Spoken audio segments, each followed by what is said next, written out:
বিনিময়ে 1971 পতাকা অর্জন করেছি।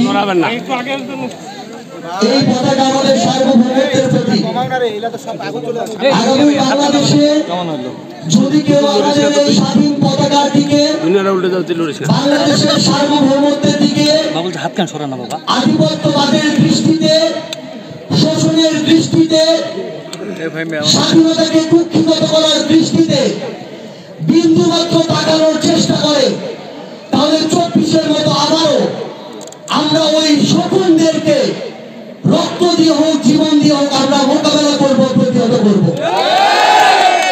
আমরা স্পষ্ট করে বলতে চাই, পৃথিবীর যে কোনো ব্যক্তি, যে কোনো প্রতিষ্ঠান, যে কোনো দেশ আমাদের দিকে আর কোনোদিন আধিপত্যবাদের চোখ দিয়ে তাকাতে পারবে না, আর কোনোদিন শোষণের দৃষ্টি দিয়ে তাকাতে পারবে না।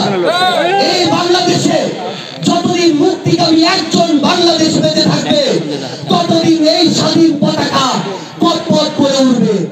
ইউনিভার্সাল কার্ডিয়াক হসপিটাল, আপনার হৃদয়ের আরো কাছে।